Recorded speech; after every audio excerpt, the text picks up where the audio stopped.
Khan sir के guard की पिटाई हुई, बॉडीगार्ड ने गोलियां चलाई। हर हालत में जमानत मिलेगी। और सुबह भी खान सर के कोचिंग के अंदर पहुंची थी, वहां पर तमाम जो चीजें थी उसकी भी जांच पड़ताल हुई और उसके बाद पुलिस प्रशासन की टीम के द्वारा कहा गया कि इसे दुरुस्त करने के लिए नोटिस भेजा जाएगा। वो फैजल रहमान जो बच्चों और जनता के लिए एक समय पर खान सर के नाम से फेमस थे और अब खान सर को लेकर भारी बवाल देखने को मिल रहा है। देखिए, बिहार की राजधानी पटना में देर रात फायरिंग की घटना को अंजाम दिया गया। खान सर सामने आए और उन्होंने कई चौंका देने वाली बातें कही, लेकिन देखिए उसके बाद ही खान सर अपने ही बयान से पलटते हुए नजर आए और अब सम्राट चौधरी की पुलिस प्रशासन की टीम खान सर के पीछे पड़ चुकी है। नमस्कार, आप देख रहे हैं देशवा न्यूज और मैं हूं आपके साथ अजवी तिवारी। देखिए, खान सर के कोचिंग के बाहर देर रात कुछ असामाजिक तत्वों के द्वारा भारी मात्रा में तांडव किया गया, जिसके बाद खान सर सामने आए और उसके बाद उन्होंने दूसरे कोचिंग संस्थानों पर गंभीर आरोप लगाए। उन्होंने कहा कि मेरे आंखों के सामने कई राउंड गोलियां चली हैं, लेकिन देखिए इसके बाद ही वो अपने इस बयान से पलटते हुए नजर आते हैं। सम्राट चौधरी की पुलिस प्रशासन की टीम हर एक एंगल से जांच पड़ताल करती है और देखिए इस मुद्दे पर बातचीत करने के लिए दिल्ली के वरिष्ठ और काफी ज्यादा फेमस हमारे साथ वरिष्ठ वकील एसके पांडे जी मौजूद है, जो कि फिलहाल जो पटना में हुए नीट कांड जो था उसका भी जो नियंत्रण है वो कर रहे हैं, देख रहे हैं उसे। देखिए सर, इस घटना के बारे में आपको बहुत अच्छी तरीके से पता है। कल जो है कोर्ट के बाहर की तस्वीर थी जहां पर पुलिस प्रशासन की टीम भारी मात्रा में मौजूद थी। कहा जा रहा था कि खान सर अपना आत्मसमर्पण करेंगे, लेकिन ऐसी कोई तस्वीर देखने को नहीं मिली। देखिए, जनता इस सवाल को जानना चाहती है और इसके साथ मैं भी जानना चाहती हूँ, क्या बिना गिरफ्तारी के बेल जो है वो खान सर की हो सकती है? देखिए, जो बगैर गिरफ्तारी के बेल बिल्कुल हो सकती, और इसे हम लोग अग्रिम जमानत या एंटीसिपेटरी बेल अंग्रेजी में कहते हैं। अगर मान लीजिए मामला थोड़ी देर के लिए हम लोग बातचीत करते हैं, दर्शकों के लिए भी अच्छा रहेगा। और एक ये देखिए, ये दोनों जो कोचिंग है, खान सर का कोचिंग और ज्ञान बिंदु रोशन सर का कोचिंग, तो इन दोनों में काफ़ी दिनों से 2021 में भी कुछ FIR हुई थी और काफ़ी लंबे समय से इन लोगों के बीच विवाद चलते आ रहा है और अक्सर आप ऐसी घटनाएं आप सुनते देखते होंगे।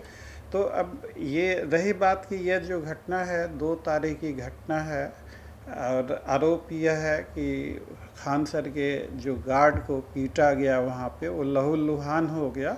अब उसकी डॉक्टरी क्या होती है, वो तमाम साक्ष्य तो हम लोगों के पास मौजूद नहीं है। चोट कैसी है, किस तरीके की चोट है, ऐसा सुनने में आया मीडिया रिपोर्ट्स के मुताबिक। मैं यह जो अपना वक्तव्य दे रहा हूँ सरसरी तौर पे और मीडिया रिपोर्ट के मुताबिक, हालांकि मेरे हाथ में FIR की कॉपी है और जो खान सर के खिलाफ जो हुआ है तो उस पे हम विचार करेंगे। अब देखिए, मान लीजिए कि कोई भी आदमी किसी की अगर पिटाई करता है, बुरी तरह से जख्मी करता है, तो पब्लिक का कोई भी आदमी उसे सेल्फ डिफेंस का हक बनता है, कानून इसकी इजाज़त देता है।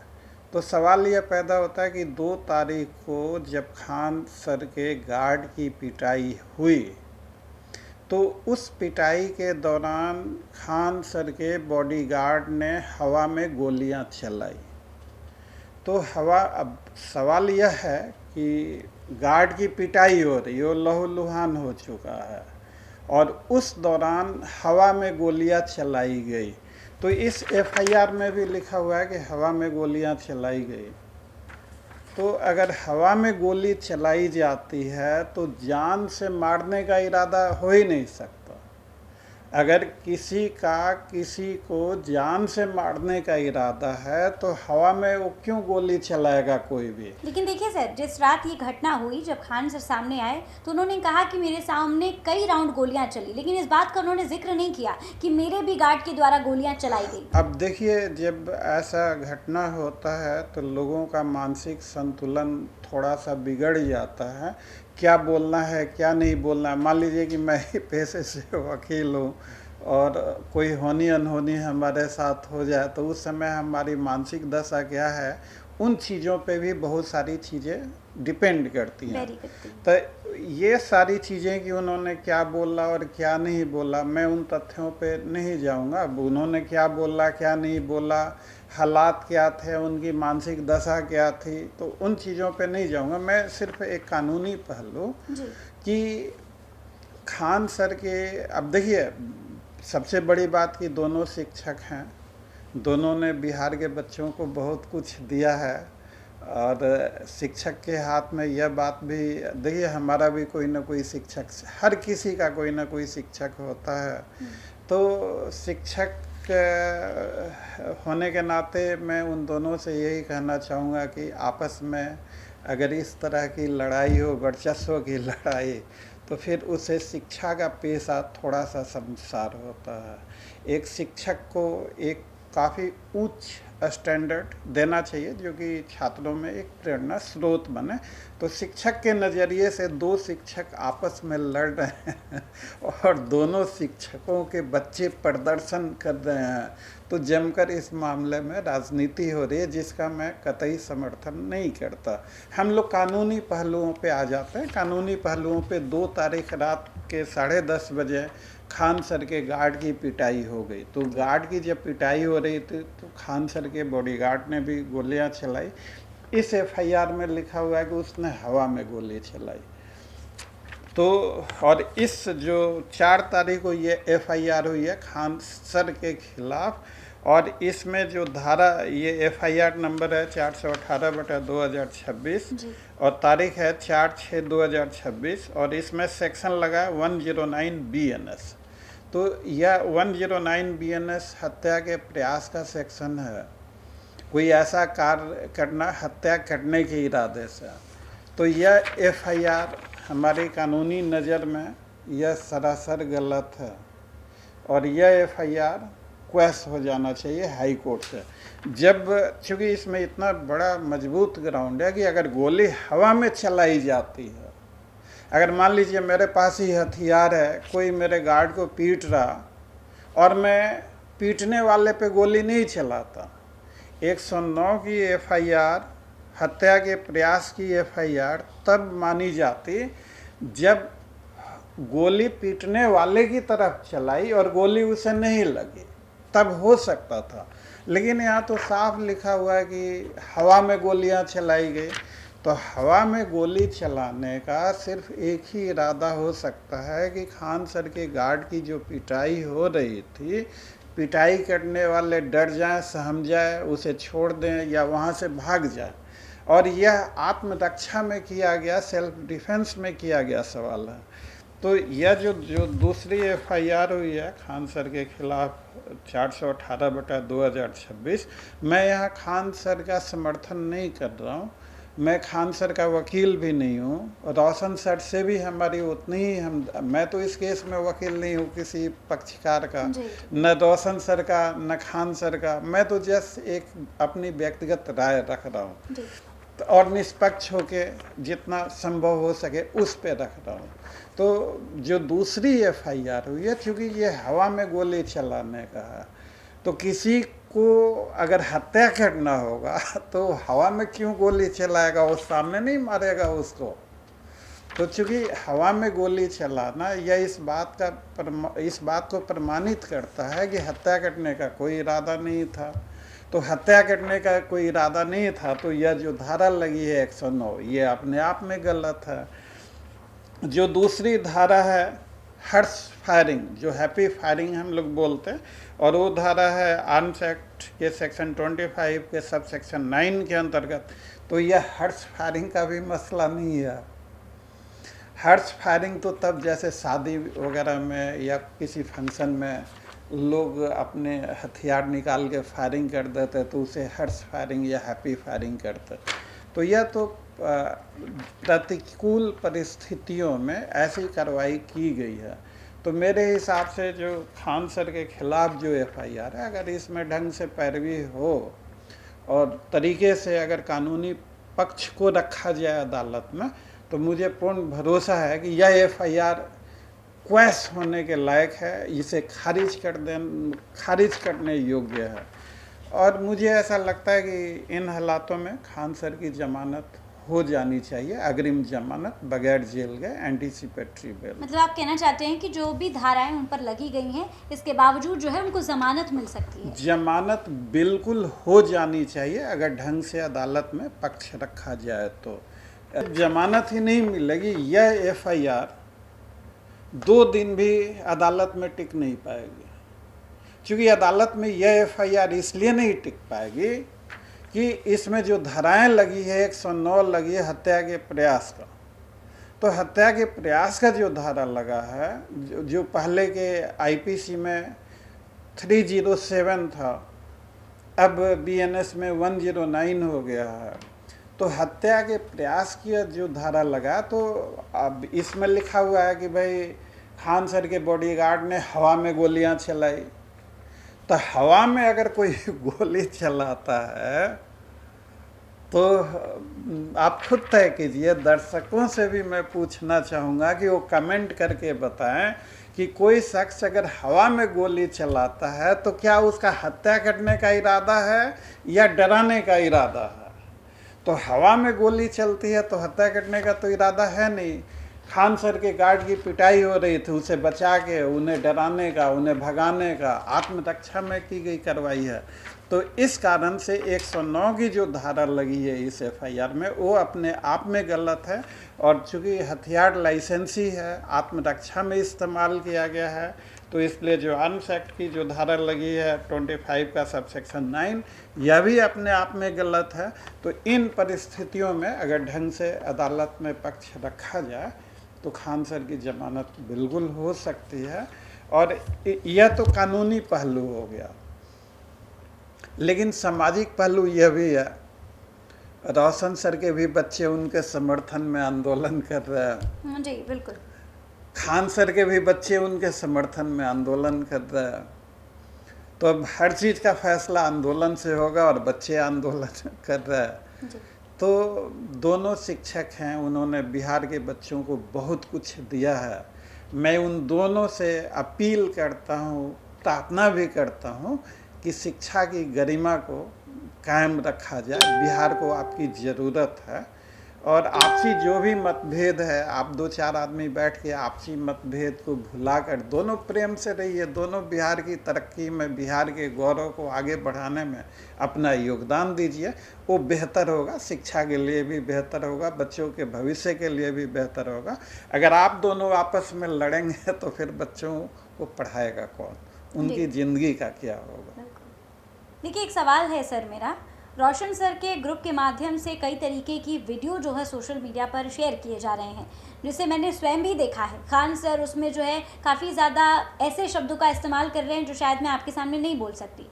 लेकिन देखिए, इन सभी तस्वीरों को देखने के बाद मैं आपसे सवाल पूछना चाहती हूँ कि खान सर सच में पढ़ाते हैं या फिर राजनीति बच्चों को सिखाते हैं? देखिए, हर आदमी का अलग अलग स्टाइल होता है। अब उनका बोलने का ससुरा ससुरी ऐसे जो पूरे देसी टोन में बोलते हैं, कुछ लोगों को वो चीज़ें बहुत बुरी लगती है। लेकिन वो भी देखें, उनका अंदाज़ थोड़ा सा निराला है और उसी अंदाज़ ने उन्हें इतना मशहूर बनाया है। तो अब मशहूर होने के लिए अगर अब उस बारे में मैं कुछ ज़्यादा नहीं बोलना चाहूँगा। अब जैसे खान सर का जो टोन है और जो अंदाज़ है बोलने का, उसी अंदाज़ ने उन्हें कामयाब भी बनाया है और प्रसिद्ध भी बनाया है। तो अब उन्हें प्रसिद्धि उसी अंदाज से मिली है। तो उन चीज़ों पे मैं कोई ज़्यादा व्यक्तिगत टिप्पणी नहीं करना चाहूँगा, वो उनका अपना अंदाज है। मैं इतना ज़रूर कहूँगा कि एक शिक्षक को एक उच्चतम मर्यादा का पालन करना चाहिए। बच्चे उन्हें भगवान समझते हैं और शिक्षक का दर्जा बहुत ऊंचा होता है। गुरु गोविंद दो खड़े काको लागू पाए, बलिहारी गुरु आपने गोविंद दियो बताए। तो हम वैसे देश में रहते हैं जहाँ हर शिक्षक को काफ़ी सम्मान की नज़रों से देखा जाता है। अगर दोनों शिक्षक रोशन सर और खान सर आपस में लड़ाई करेंगे तो मुझे काफ़ी तकलीफ़ है कि 2 शिक्षक आपस में लड़ें। ये दोनों कोई अपराधी नहीं है। इन्हें बिहार के बच्चों की ज़रूरत है, बिहार को ज़रूरत है। आपने शिक्षा का एक उच्चतम अच्छा मापदंड तय किया है, बच्चों को बहुत कुछ दिया। तो मैं तो आप दोनों से हाथ जोड़कर यही प्रार्थना करूंगा कि आपसी विभेद भुलाकर बिहार के बेहतर भविष्य के लिए आप दोनों मिलजुल कर रहें, आपस में लड़ाई ना करें। इससे बच्चों पे एक गलत प्रभाव पड़ता है। इस घटना के बाद खान सर सामने आए और उसके बाद उन्होंने बड़े बड़े ऐलान किए और उसके बाद एक और तस्वीर सामने आई जहां पर इन सभी आरोप से, इन सभी ऐलानों से खान सर जो है वो मुकरते हुए नजर आए। तो आपको नहीं लगता खान सर की दोहरे चरित्र को ये चीज़ साझा करती है? देखिए सर, एक और चीज़ सामने आई जहां पर घटना हुई, उसके बाद खान सर आते हैं और उसके बाद बड़ा ऐलान करते हैं और उसके बाद एक और तस्वीर सामने आती है, उनके गार्ड का वीडियो वायरल होता है, जिसके बाद वो अपने ही बयान से पलट जाते हैं और उसके बाद वो स्वीकार करते हैं कि उनके गार्ड के द्वारा आत्मरक्षा में गोली चलाई गई थी। आपको नहीं लगता कि खान सर जो हैं वो बच्चों के साथ साथ पुलिस प्रशासन को भी गुमराह कर रहे हैं? देखिए, अब इस बारे में तो व्यक्तिगत टिप्पणी कर पाना काफ़ी मुश्किल होगा, क्योंकि पुलिस द्वारा उनसे क्या पूछा गया और उन्होंने क्या जवाब दिया। आज के तकनीकी युग में वीडियो भी बहुत सारे एआई से बन जाते हैं, बहुत सारा चीज़ें मैनिपुलेशन हो जाता, उसमें छेड़छाड़ किया जाता, और इस कारण से वीडियो बयानों की प्रामाणिकता जब तक पूरी तरह से स्थापित नहीं हो जाती तब तक उन पर यकीन कर पाना मुश्किल है। तो पुलिस ने पूछताछ के दौरान खान सर से क्या पूछा, खान सर ने क्या बताया, किन पोर्शंस को मीडिया में दिखाया गया, किन पोर्शंस को नहीं दिखाया गया, यह इस बात का जवाब बेहतर खान सर ही दे पाएंगे या पुलिस अधिकारी जिन्होंने पूछताछ करी वही दे पाएंगे। मेरा सिर्फ इतना ही कहना है कि जब इस तरह की घटनाएं हों, हमले हों, गोलियां चले, तो उस समय कोई भी आदमी हो उसका मानसिक संतुलन उतना साधारण सा नहीं, कुछ ना कुछ असर पड़ता है। तो उसमें हो सकता है कुछ स्लिप ऑफ टंग या कुछ चीज़ें आगे पीछे हो जाए, तो उन चीज़ों को उतना, अब जैसे अब देखिए, किसी चीज़ को छुपाना या किसी चीज़ को गुमराह करना या किसी चीज़ की पूरी जानकारी देना या पूरी जानकारी नहीं देना, या अब इन चीज़ों का तो अब अदालत में फैसला होगा कि खान सर ने क्या छुपाया, खान सर ने क्या नहीं छुपाया, क्या खान सर ने पुलिस को बताया था कि अब जब आप एफआईआर लिखवाने कचहरी में जाते हैं, तो मेरा अपना व्यक्तिगत अनुभव रहा है काफ़ी लंबा, कई दशकों का, कि जब पुलिस अधिकारी या जब आपका एफआईआर देखता है तो आपको 2 4 5 सवाल करता है कि ये क्यों लिख दिया, ये काटो, दूसरा लिखो, ये ऐसे लिखो। तो जो थाने में जो मैं आरोप नहीं लगा रहा हूँ पुलिस अधिकारियों पे, ऐसा होता है। तो किन हालातों में खान सर ने क्या कहा, क्या नहीं कहा, हम लोग मीडिया बयानों के मुताबिक या जो व्हाट्सएप है वो कितने प्रमाणित हैं, इस तरह से अंदेशा या कियास लगा पाना उचित नहीं होगा। यह बात खासकर जांच का विषय है, पुलिस अधिकारी के बीच और खान सर के बीच सीमित है। तो हालांकि कुछ छुपाना नहीं चाहिए कानूनी नज़रों में। अगर आप कोई चीज़ छुपाते हैं तो चीज़ निसंदेह अच्छी नहीं मानी जाएगी। तो मुझे व्यक्तिगत तौर पे इस बारे में कोई जानकारी नहीं है कि क्या उनसे पूछा गया और क्या उन्होंने छुपाया। देखिए सर, एक इंस्टीट्यूट, कोचिंग सेंटर और जो एक स्कूल होता है वो मंदिर होता है और शिक्षक जो होते हैं वो गुरु होते हैं, भगवान होते हैं। तो देखिए, जिस तरीके से बिहार की राजधानी पटना में जिस तरीके का सीन नज़र आया जहां पर खान सर को लेकर लगातार विवाद हो रहा है, तो और खान सर भी अपने बयान से लगातार पलटते हुए नज़र आ रहे थे, तो क्या गुरु को इतना झूठ बोलना चाहिए? और दूसरी बात कि जिस तरीके से खान सर जो राजनीति कर रहे हैं, क्या आपको लगता है कि इसका असर जो है वो बच्चों पर नहीं पड़ेगा? देखिए, झूठ गुरु को क्या किसी को भी नहीं बोलना चाहिए। झूठे आदमी की समाज में कोई कद्र नहीं होती, और यह ज़रूर है कि एक शिक्षक का जिम्मेवारी भरा कर्तव्य होता है। और अगर कोई शिक्षक या कोई भी, अगर अब वकील का तो कहिए, वकील के बारे में आम धारणा है कि भाई वो कचहरी में भरी हुई कचहरी में जज के सामने दावे के साथ झूठ बोलता है, यह एक आम धारणा बनी हुई है कचहरी में। लेकिन अब झूठ बोला गया, झूठ नहीं बोला गया, मैं झूठ बोलने की बात का समर्थन नहीं करता, चाहे शिक्षक हो या कोई हो। अब वह तो झूठ के लिए तो राजनीतिक जुमलेबाजी भी है, नेताओं से ज़्यादा झूठ कौन बोलता। तो तो अब उन चीज़ों को, क्या चीज़ें झूठी हैं क्या चीज़ें सच्ची हैं, इन बारे में कुछ कहा नहीं जा सकता।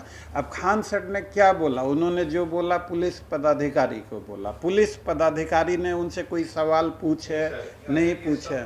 सर देखिए, इस घटना के होने के बाद जैसे खान सर मीडिया के सामने आए, उन्होंने बयान दिया, तो ये बतौर एक शिक्षक के तौर पर क्या खान सर को ये शोभा देता है? क्या उनको पहले पुलिस प्रशासन को फ़ोन करना चाहिए था या फिर पहले मीडिया के सामने आकर बयानबाजी करनी चाहिए थी?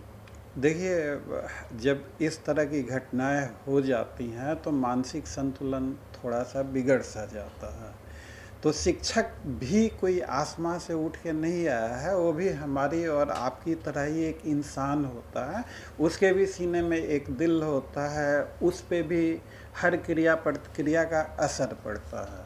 यह ज़रूर है कि एक शिक्षक को, चूँकि वो सारी चीज़ों का असर बच्चों पे पड़ेगा, तो एक शिक्षक को उच्च मापदंड तय करना चाहिए ताकि वो एक आदर्श बन सके। तो इसमें थोड़ा संयम से काम लेना चाहिए था। अब मीडिया में मैं भी नीट वाले केस में निकलता हूँ, तो मैं जब बयान नहीं देना चाहता तो कई मीडिया वाले हमें भी घेर लेते हैं कि आप क्यों मीडिया से भाग रहे हैं, आप क्यों नहीं बयान देना चाहते, कभी देते हैं कभी नहीं देते। तो देखिए, अब वो किन परिस्थितियों में उन्होंने बयान दिया उनको भी समझना ज़रूरी है।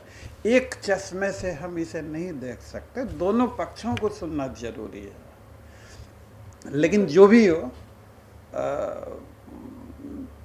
बच्चों के बेहतर भविष्य के लिए और बिहार के तरक्की के लिए मैं तो दोनों टीचरों से, खान सर और रोशन सर दोनों से फरियाद करूंगा कि आपसी मतभेद भुलाकर बिहार को आगे बढ़ाने में आप दोनों मिलकर अपना योगदान दीजिए।